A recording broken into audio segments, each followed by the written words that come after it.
Na minha opinião, Pablo Escobar foi provavelmente o pior criminoso do século XXI. Ele matou milhares de pessoas, comprou juízes, comprou a polícia. Ele era um indivíduo que manipulava um país inteiro. Ele tinha bilhões de dólares e um exército próprio. Ele deu início a um nível de violência nunca visto antes no tráfico de drogas. Dedicou-se à lesão corporal intencional. Assassinato era um meio de vida. Eu o considerava um monstro. Os governos colombiano e americano resolveram capturá-lo a qualquer preço.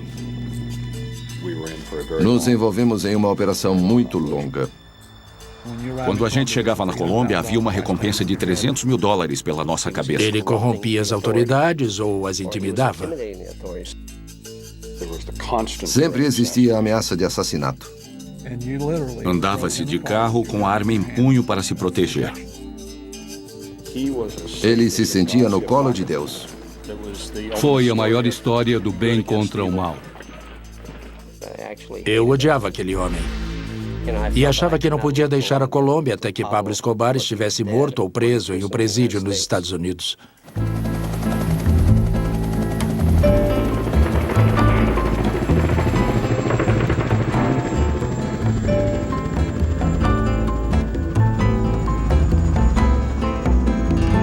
Guerreiros Secretos. Caçada Humana. Ofender as pessoas erradas pode custar uma eleição a um candidato. Na Colômbia, o preço pode ser alto. Numa noite de verão em 1989, o candidato presidencial líder nas pesquisas visita a cidade de Soacha.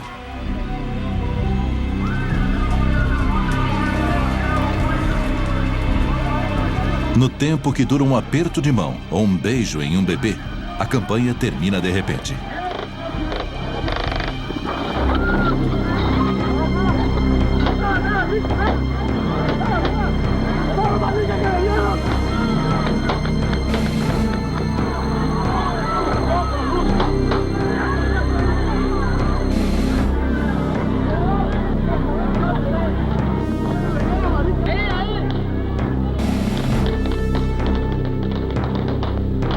O assassinato descarado horroriza a Colômbia. A onda de choque repercute até em Washington. Nós fomos chamados em casa logo após o assassinato, levados para o antigo prédio do Poder Executivo, onde nos foi revelado que o presidente Bush daria uma baixa de $65 milhões do estoque do exército americano em equipamento para ser entregue num período de 120 dias. Isso era uma escala colossal. O precedente mais próximo disso, na época, foi a ajuda feita ao Estado de Israel em 1973. Todo este armamento tem como alvo um homem: Pablo Escobar.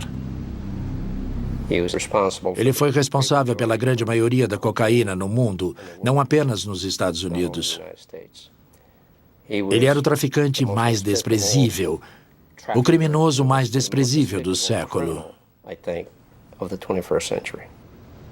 Joe Toft foi contratado para uma viagem de 3 anos como chefe da Agência Federal Americana de Controle de Drogas na Colômbia. Ele acabou ficando 7 anos. Escobar foi uma pessoa fácil de odiar. Eu nunca fui de sentir ódio, mas chegou um ponto na Colômbia em que eu realmente odiava aquele homem. Eu odiava Pablo Escobar. Existem 2 grandes pragas na sociedade civil. Uma é o terrorismo e a outra é o tráfico de drogas. E o pior de tudo é quando as duas se juntam.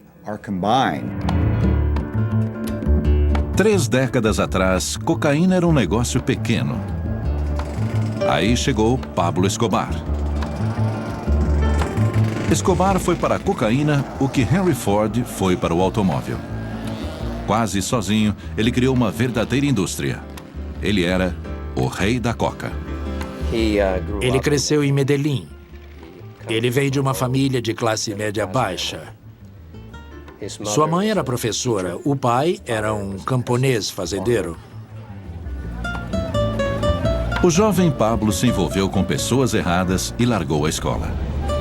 Ele começou a roubar carros e logo se especializou em crimes maiores.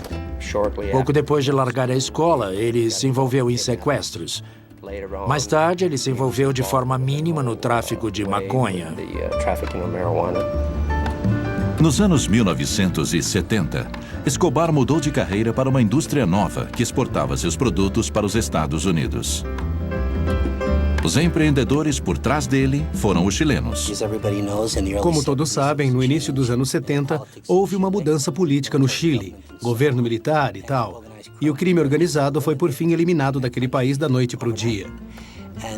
Então, quem estava lá para retomar e começar a se especializar em tráfico de cocaína eram figuras muito sofisticadas do crime organizado da cidade de Medellín. Liderando o caminho, Pablo Escobar. Ele estava envolvido na manufatura da droga, na distribuição da droga, estava envolvida na busca das melhores terras da Colômbia, operava as melhores fazendas. E também tinha aspirações políticas. Chegou a ser deputado suplente. E alguns diziam que ele, na verdade, queria ser candidato à presidência da Colômbia. Entre os que observavam Escobar de perto, estava um guerreiro secreto do Departamento de Defesa, especialista em vigilância secreta. A organização consistia de uma série de cultivadores de coca com os quais estreitamos contato no Peru e na Bolívia. Eles cultivavam a folha de coca, que seria transformada através de um processamento muito bruto em uma pasta, que seguia então para a Colômbia para ser refinada em cocaína processada em escala industrial em laboratórios florestais enormes. E depois transportada principalmente via aérea para o mercado internacional.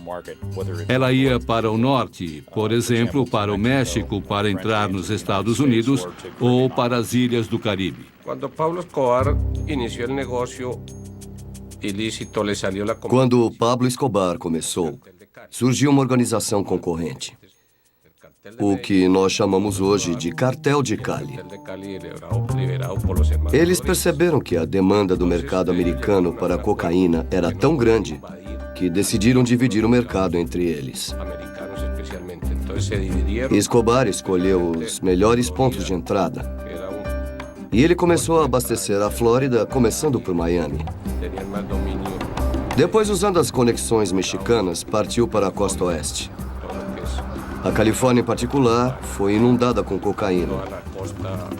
Enquanto isso, o cartel de Cali se concentrava mais no Nordeste. No início dos anos 80, quando a epidemia de crack explodiu no cenário americano, os cartéis eram capazes de enviar centenas de quilos, se não toneladas de cocaína, em aeronaves particulares, aviões cargueiros, etc. Nos anos 1980, os Estados Unidos foram inundados com drogas baratas colombianas. Quando o hábito de bater uma carreira pegou, a cocaína seguiu de vento em popa. Cheirar cocaína se torna um passatempo da classe média. Esquinas se tornaram mercados de drogas. 70% de todos os crimes são relacionados a drogas, por isso o impacto que elas têm sobre a economia. Alarmado pela calamidade das drogas, em 1986, o presidente Reagan assina a Diretriz de Segurança Nacional 221, altamente confidencial, classificando o tráfico de drogas como uma ameaça à segurança nacional. É a polícia, no chão, no chão!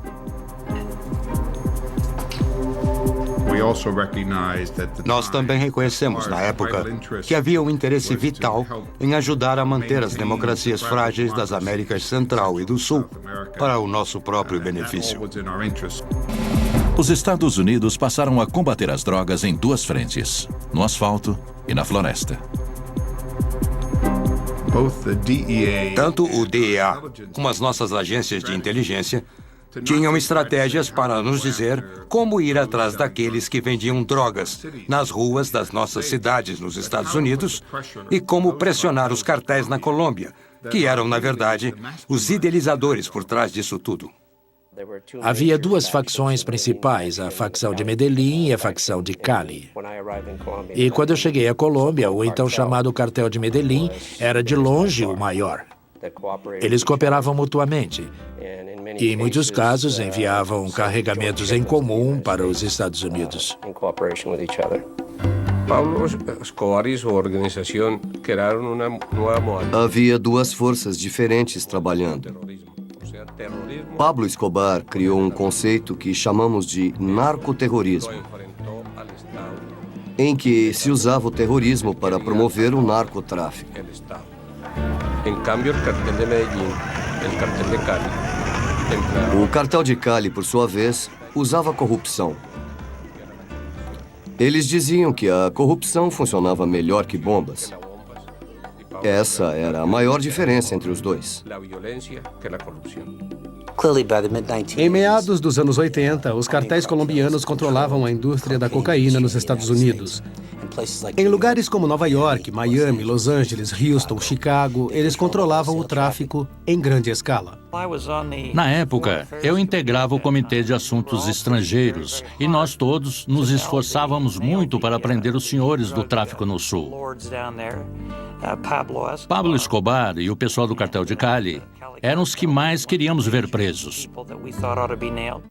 Em meados dos anos 1980, Escobar controlava uma rede narcoterrorista que se estendia das colinas colombianas ao Vale do Beca, no Líbano, onde radicais islâmicos tramavam conspirações contra os Estados Unidos.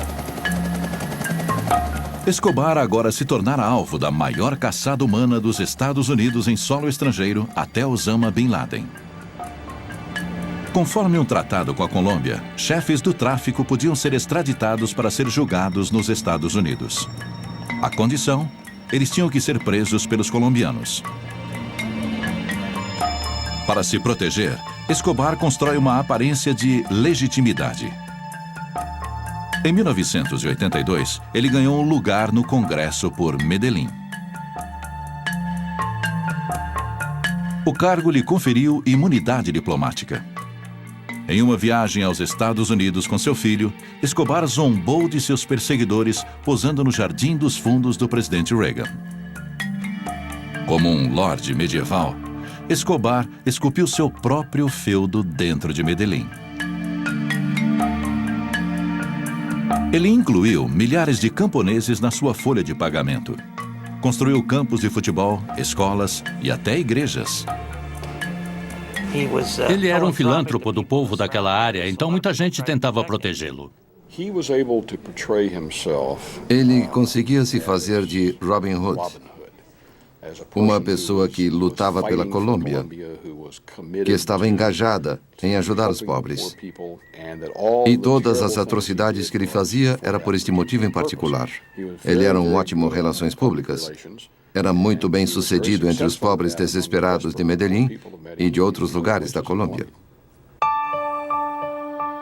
Apoiado por um exército de assassinos, Escobar cria um empreendimento criminoso para competir com a máfia.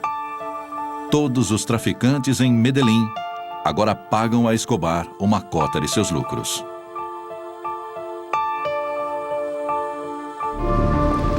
Como embaixador na Colômbia, Morris Busby era o homem certo, no lugar certo, na hora certa.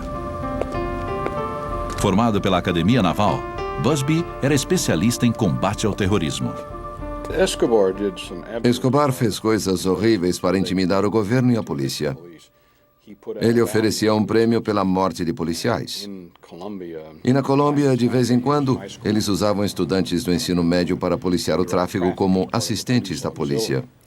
Eles passavam e atiravam nesses jovens para ganhar 40 ou 50 dólares. Ele descamba para o lado do terrorismo. Começa a explodir shopping centers, começa a atacar de emboscada comboios policiais, começa a matar pessoas indiscriminadamente. Eu fui a mais funerais na Colômbia no período de 1 ano que a maioria das pessoas vai durante a vida. Havia pessoas lutando nesta guerra na qual eu estava envolvido, a guerra contra as drogas. Elas chegavam lá e eram mortas por Escobar.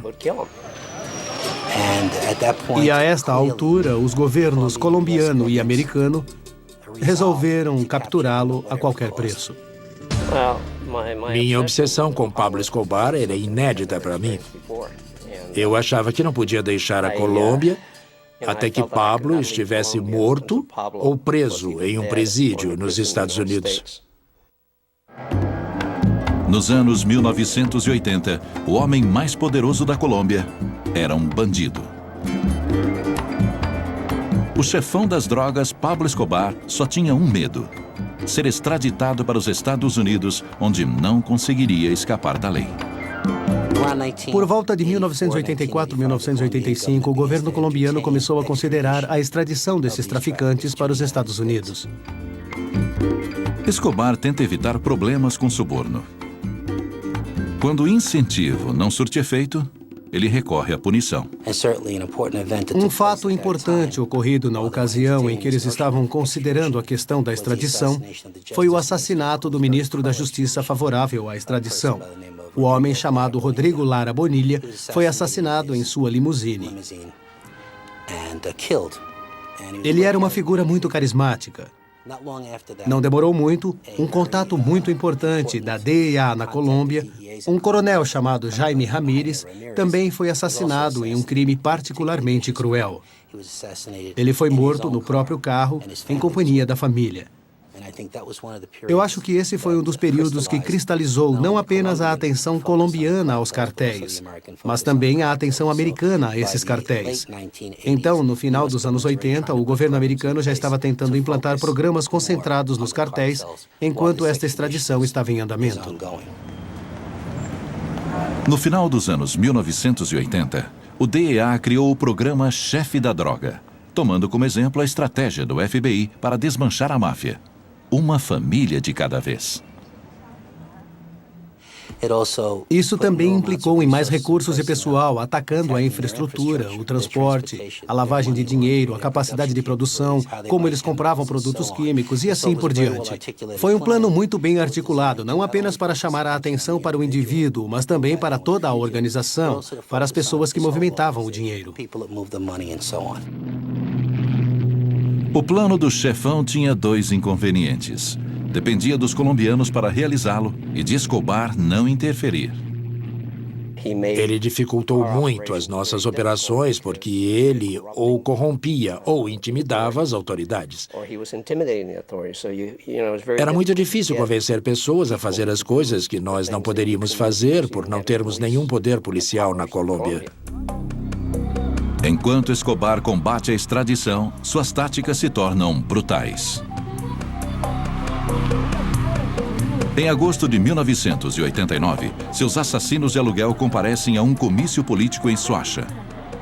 Diante de milhares de pessoas, o candidato presidencial Luiz Galán é assassinado. O crime de Galán foi ser incorruptível.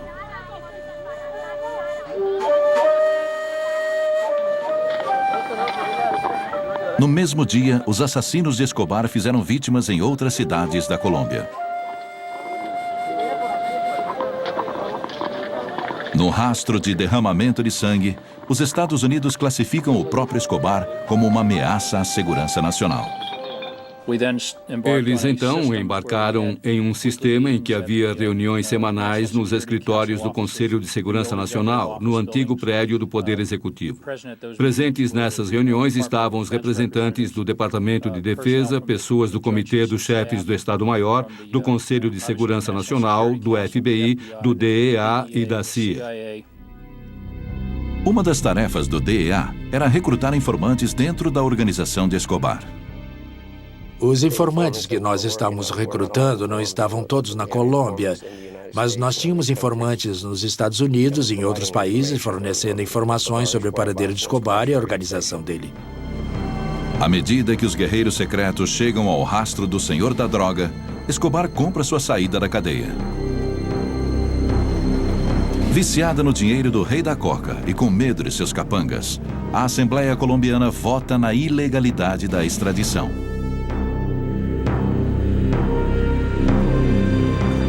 O presidente George Bush responde com uma emenda. Um decreto de lei de 1970 vetava o governo americano de participar do assassinato de cidadãos estrangeiros. Bush revisa o decreto e permite o uso de força contra terroristas que ameacem os Estados Unidos. Quando a extradição foi eliminada do conjunto de instrumentos a nosso dispor para atacarmos os cartéis, passou a ser vital, na época, trabalhar em conjunto com a Polícia Nacional Colombiana. Dar todo o apoio possível para que eles pudessem usar todas as ferramentas disponíveis para caçar essas pessoas e levá-las à justiça. Para ajudar os colombianos, o Pentágono envia sua unidade mais secreta, uma equipe de combate ao terrorismo conhecida como Centra Spike. Munida dos mais sofisticados equipamentos de vigilância, eles podiam literalmente encontrar uma agulha no palheiro. Como chefe do Comando Militar do Sul dos Estados Unidos, o general George Jowan dirigia a Centra Spike. Mas boa parte dela era um conjunto de inteligência de todos os tipos, de imagens à comunicação, até o que se vê no chão. E a Central Spike foi um elemento crucial. Além da Central Spike, várias equipes da Força Delta foram enviadas à Colômbia para treinar a Polícia Nacional. Sob leis americanas, as unidades Delta não podiam perseguir Escobar. Nós garantimos que a equipe Delta, que as forças especiais, entendessem que deviam treinar os colombianos. Demoraria mais, mas era importante que a polícia colombiana fizesse essa operação. O desafio era treinar a polícia colombiana em alto nível, para obter informações privilegiadas e depois utilizar essa informação para capturar Escobar. As equipes Delta treinaram 2 unidades novas dentro da polícia colombiana. A primeira unidade, chamada Search Block, aprende a usar informação em tempo real para rastrear Escobar e apontar sua localização. Membros da segunda unidade, a Copaz Comandos, aprendem a realizar uma morte limpa. Começa a caçada ao homem mais procurado do mundo. Mas como um animal encurralado, Escobar contra-ataca. 27 de novembro de 1989. Minutos depois de decolar, um avião comercial colombiano cai. A queda não foi acidental, e sim obra do senhor da droga, Pablo Escobar. Seu alvo era o candidato presidencial César Gaviria, concorrendo no lugar daquele assassinado por Escobar 3 anos antes.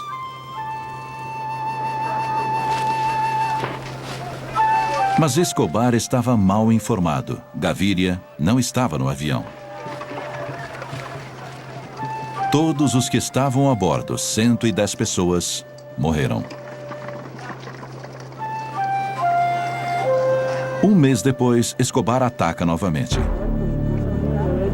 Ele escolhe um alvo simbólico, o órgão colombiano equivalente ao FBI. Centenas de pessoas feridas. 70 morrem. Ele não hesitava em matar seus inimigos, suas famílias. Era capaz de fazer isso usando puro terror. Ele era lendário pela violência com que tratava pessoas, empregando diferentes formas de tortura. E, de fato, houve uma gravação telefônica na qual um homem era torturado no fundo enquanto Pablo conversava com a esposa ao telefone. Pelo que eu soube deste telefonema, Pablo põe a mão no bocal e pede aos seus capangas: "Cala a boca dele, estou falando com minha esposa", e segue conversando com a esposa sobre temas corriqueiros. Não há dúvidas de que Escobar seria considerado por muitos um psicopata. 2 meses depois do atentado à sua vida, César Gaviria é eleito presidente. Ele decide pegar Escobar ou morrer tentando. No verão seguinte, informações cruciais da Central Spike permitem que tropas colombianas contra-ataquem. A Search Block localiza o primo de Escobar, um manda-chuva de seu cartel. No tiroteio subsequente, o primo é morto. Mais 2 associados, o cunhado de Escobar e seu tesoureiro, têm o mesmo destino. Escobar revida sequestrando a filha de um ex-presidente. Meses depois, ela é morta durante um resgate abortado. Encorajado pelo sucesso, Escobar sequestra mais parentes do partido da situação. Então, um aliado inesperado entra na guerra contra Escobar: o concorrente Cartel de Cali. Um por um, os homens de confiança de Escobar são mortos. Escobar decide que o lugar mais seguro agora é atrás das grades. Em junho de 1991, ele se entrega ao exército colombiano. A prisão ficava no topo de uma montanha na pequena cidade de Envigado, perto de Medellín. Era uma área muito isolada, com acesso apenas por uma estrada de terra. Escobar fica preso em uma cela de ouro e gasta do próprio dinheiro $5 milhões para construí-la. Ele vive no estilo em que se acostumara. Higiene é um fetiche para Pablo. Onde quer que ele more, ele quebra o banheiro antigo, constrói um novo e ordena que se mantenha imaculado.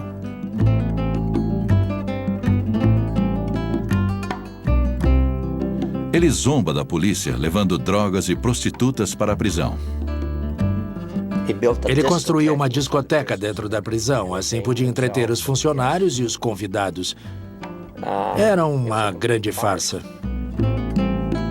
As festas de arromba de Escobar insultavam os americanos na Colômbia. O que deveria ser uma prisão, mais parecia um hotel de luxo. E Escobar e seu grupo conseguiam corromper todos os guardas da prisão, e isso se tornou um escândalo nacional. Ostentando sua imagem de bandido, Escobar posou para fotos como o chefe da máfia Al Capone e o herói folclórico mexicano Pancho Villa. Avisado do equipamento de alta tecnologia para monitorá-lo, Escobar aboliu o uso de celulares e os substituiu por pombos-correio.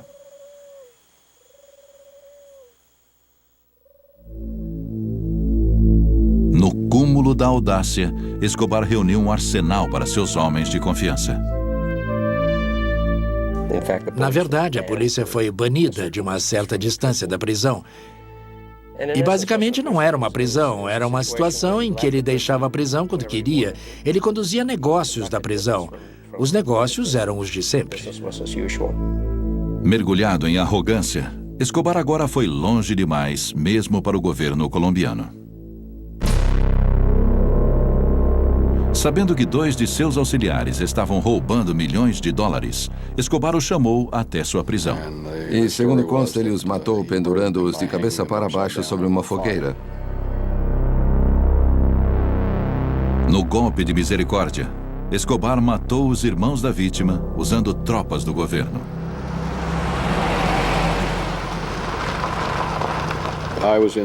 Eu estava nos Estados Unidos em consultoria aqui em Washington.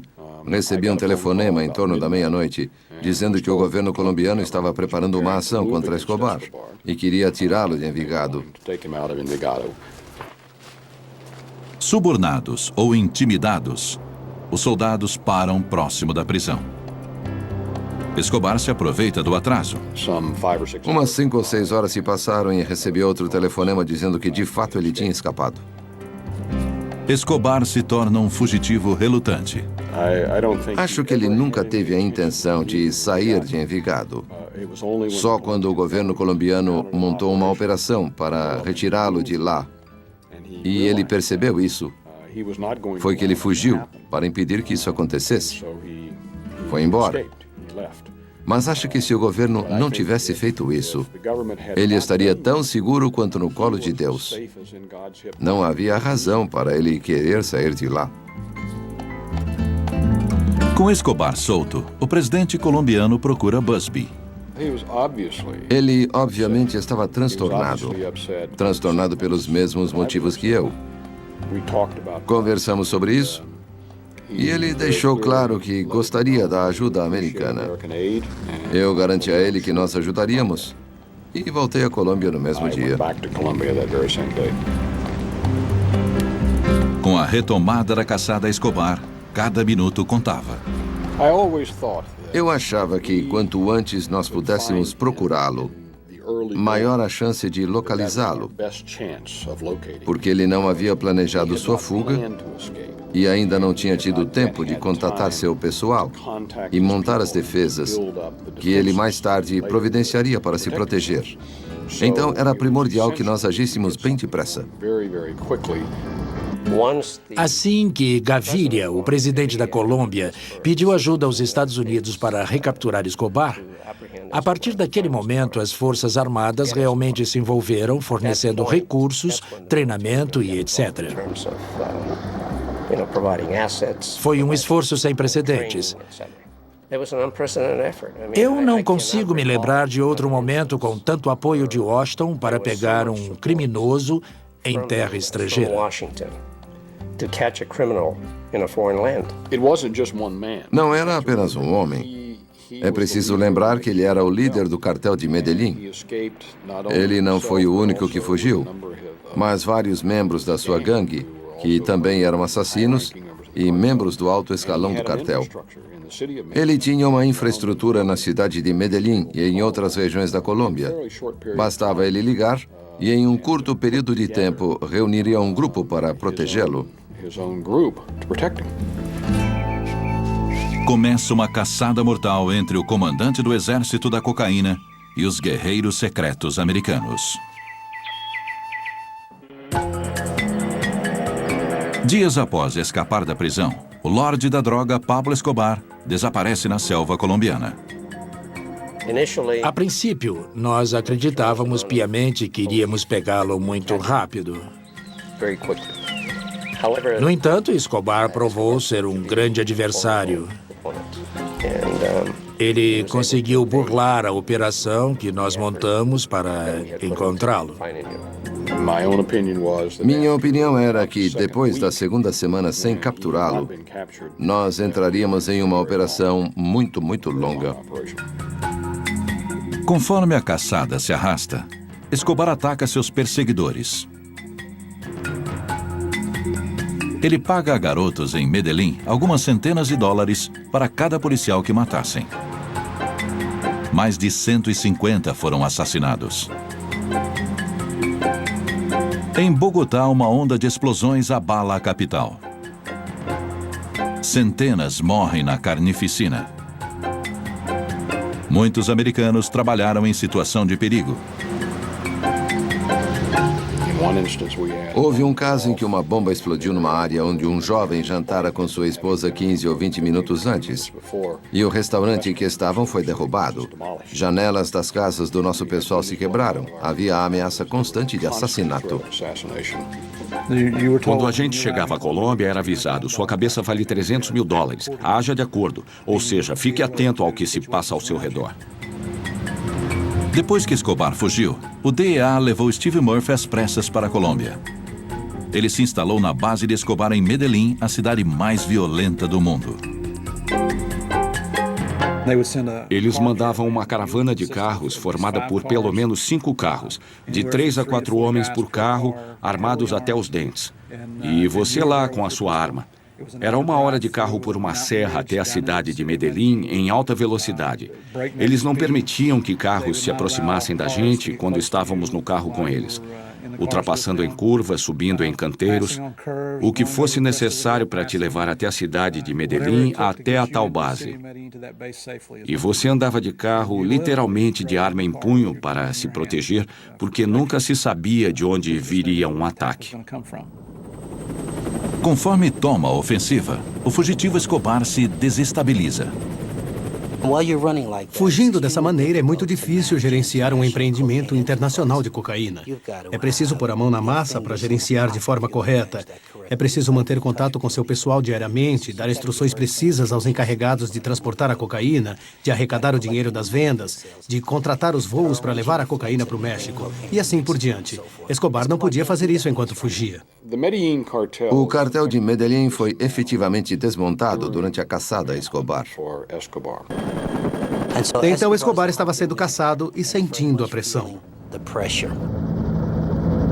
A cada pista nova, a unidade de elite no rastro de Escobar deixava um buraco nas operações dele. As informações sobre Escobar vinham de várias fontes: CIA, DEA e da equipe antiterrorismo Central Spike. Muitos recursos haviam sido levados para informar a inteligência. Havia equipamentos de escuta muito sofisticados, interceptando ligações, comunicações pelo rádio, etc. Houve uma vigilância aérea sem precedentes levada ao país. Algumas das melhores pistas vieram da nova unidade recém-treinada de inteligência da Colômbia, Search Block, liderada pelo coronel Hugo Martinez. O coronel Martinez, entre todos os policiais colombianos, era provavelmente o que melhor entendia Escobar.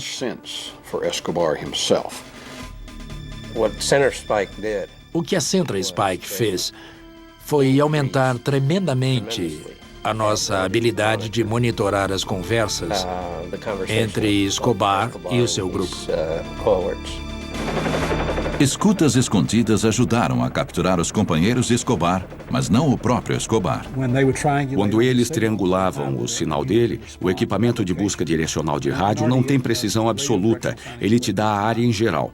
Mas quando a unidade conseguia chegar ao local, ele já tinha saído. Já estava a 10, 15 quilômetros dali.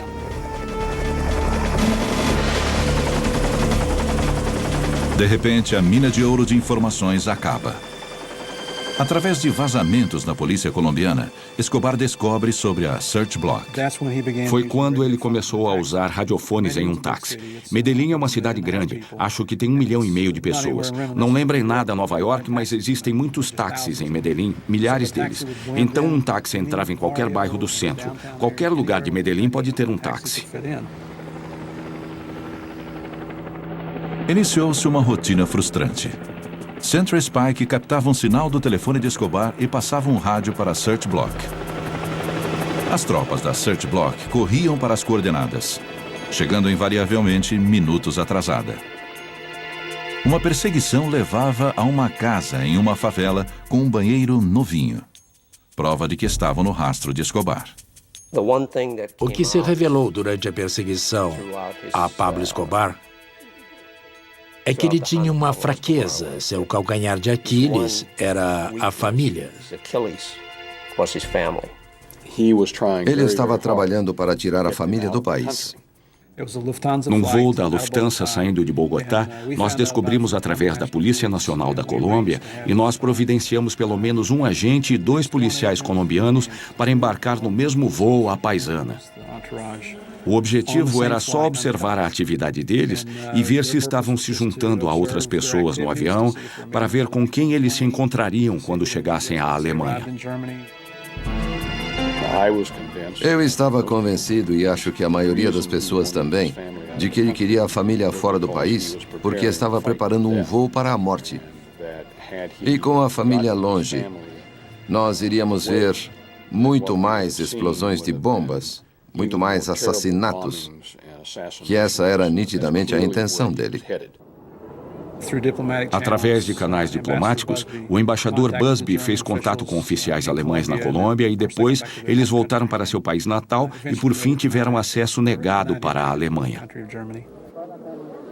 Forçada a voltar para a Colômbia, a família de Escobar foi detida pela polícia. Quando a família voltou à Colômbia, ele enlouqueceu. Ele não suportava a ideia do governo colombiano manter seus familiares sob prisão preventiva. Eles ficaram em um motel em Bogotá e ele começou a ligar para a família. Ele deixou de ser cuidadoso em relação aos telefonemas. Ele ligava para o palácio exigindo falar com o presidente. No passado, ele se mudava o tempo todo, anulando nossos esforços, nossos recursos preparados para rastreá-lo. Essa, sem dúvida, foi sua derrocada. Acho que, no fundo, ele sabia que o governo conseguia rastrear aqueles telefonemas. Nós chegamos muito perto dele nos 2 ou 3 dias anteriores, e eu estava convencido de que era uma questão de tempo. Um aliado meu veio correndo contar que os colombianos tinham ligado, dizendo que o haviam encontrado. E o que aconteceu foi quase mais estranho do que a ficção.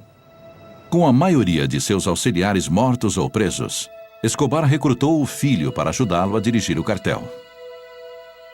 O filho do coronel Martinez, que era o chefe das operações de busca por Escobar, também trabalhava no grupo da polícia. E foi, de fato, o jovem Martinez que encontrou Escobar no momento em que Pablo Escobar conversava com o filho dele. Naquele dia, em dezembro de 1993, quando eles finalmente localizaram Pablo Escobar em Las Américas, um bairro da cidade de Medellín, eu estava na base policial. Eu estava no alojamento e vi muita movimentação perto da sala do coronel Martinez.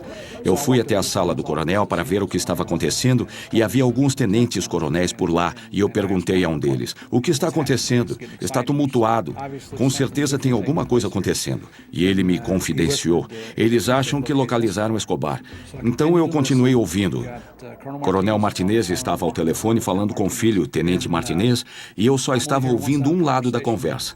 Mas deu para ouvir o Coronel Martinez mandando o filho invadir o lugar que os reforços estavam a caminho. "Não recue."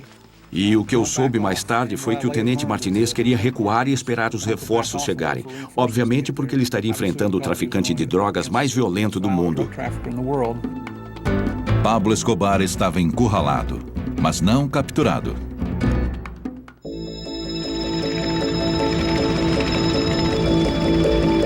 No quartel da polícia em Medellín, o agente do DEA, Steve Murphy, esperava o desfecho de um tiroteio com o lorde da droga mais poderoso do mundo.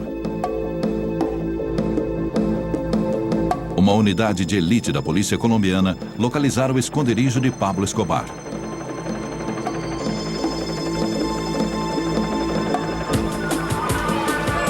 Com todas as rotas de fuga vigiadas, começou o abate.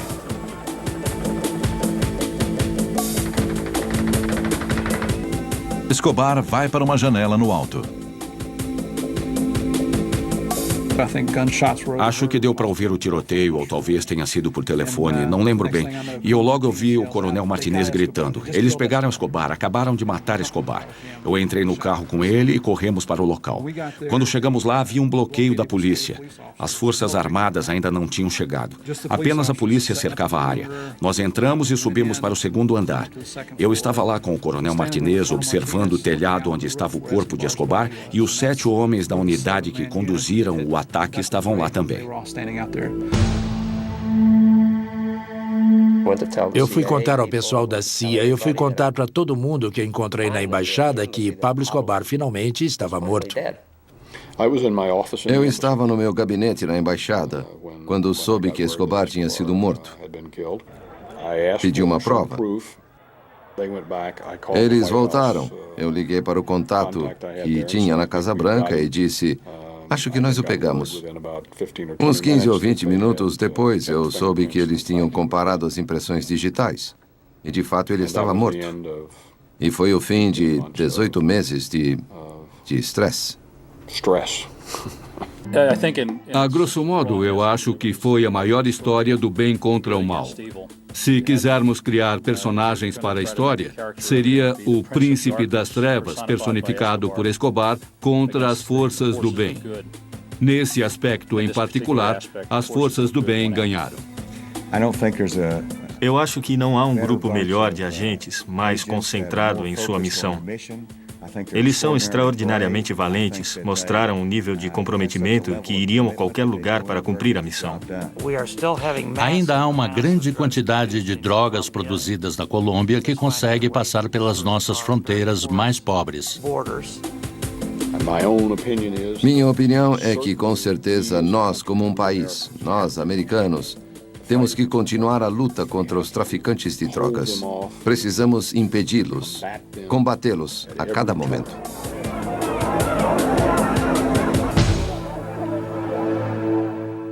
Dedicado à memória de Maria Eugênia Delgado Sanches. Versão brasileira DPN Santos.